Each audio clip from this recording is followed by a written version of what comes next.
Hey everybody, social distance sportscast for this Tuesday night. I'm getting lazy with the stick mic here as opposed to the lavalier mic that I usually try to clip to my tie.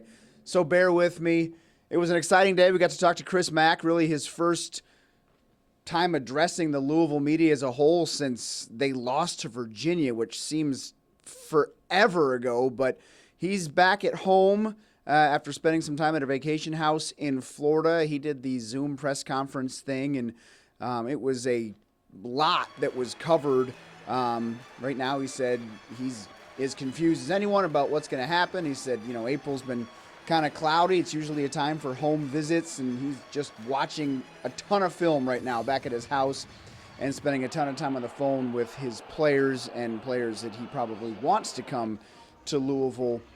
As far as some of those guys, Jay Scrubb, we're kind of waiting on him. He did declare for the NBA draft.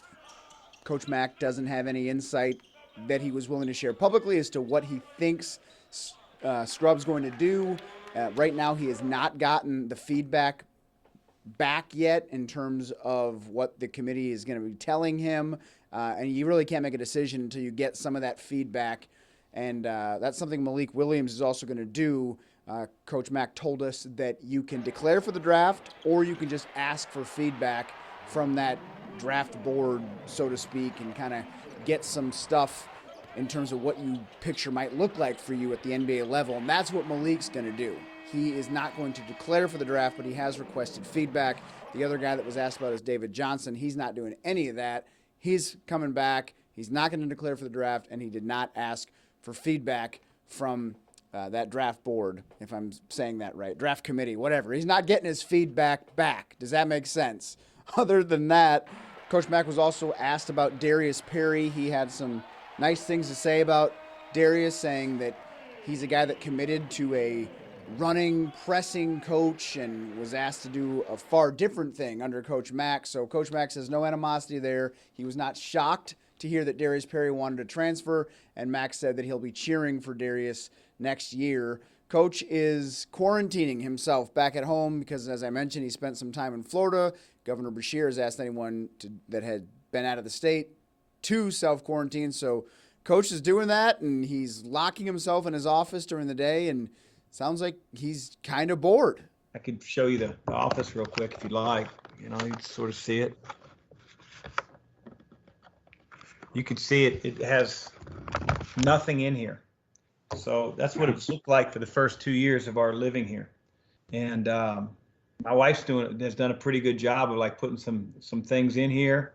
I've got a bunch of stationery and folders and memo pads and stuff that didn't have in here before, because I always worked on my couch with my laptop when I watch film.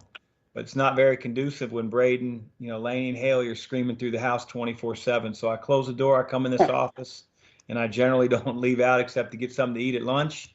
And then, when I'm done, maybe with some of the stuff on my desk here in the day. It's very, very simple. Other than that, I go out in the side yard and shoot baskets. I wave to Satterfield when he walks around the block, and same with Eric Wood. So I know that was kind of a lot. I kind of had some bullet points or notes that I took from Mack's press conference today. I thought I would just throw out as many as I thought that I could, that I found were interesting. But he's on hold like so many of us are. And John Lewis caught up with two high school coaches that are also kind of playing the waiting game. We are now 26 days from the last time we saw a high school basketball game in the state of Kentucky. That was South Laurel's Sweet 16 win over Sacred Heart. And right after that game in Rupp Arena, the tournament was suspended indefinitely. Now, I talked to a couple of coaches today who were set to take part in the Sweet 16. Fern Creek boys coach James Schuler and Bullitt East girls coach Chris Stallings. His team got a win in the Sweet 16 opener before the tournaments were put on hold. They shared how their teams are dealing with the long layoff and having to wait day after day to hear something about the continuation of the season that's been put off at least until May 1st. We're still hoping at some point maybe to get to finish the state tournament. With them, I think I talked more about college. I was fortunate enough, 5 out of the 6 already knew where they were going, and and playing and different things like that. And so, so we've had those conversations, about when you sign up for classes, when are you video chatting with your coach, things of that nature, that we've already gone on ahead and had those discussions with them. Like most teenage kids, at first it was like, man, coach, let's go and practice, let's go do this. And we just kept trying to stress to them the utter importance of staying healthy and social distancing and not being around other people. So they've now all started to settle in and just trying to find home workouts to stay in shape so that when we do get the call, we'll be ready to go.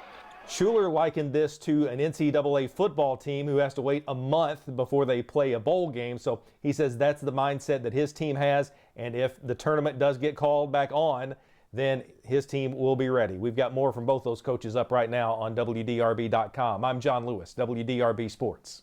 Hi, everybody. Rick Bozich, WDRB Sports. Don't be alarmed, Aaron and Anise. Ruby's not here today. I actually got a notice from her attorney. She wants a salary increase. That high currency bone I gave her yesterday just wasn't cutting it. So it's just me today. I have a three-pronged sports contribution. One is I did a story today. I went through the top 7 polls of the college basketball season, added them all up, averaged the numbers, and gave you the consensus top 25 for the 2020 season. We're only 217 days away from the first game of next season. Fingers crossed. Secondly, talked to Indiana quarterback Michael Penix. He's got his weight up to 220. He's healthy. He's down in Tampa, and he knows he's critical for any success Indiana will have next year.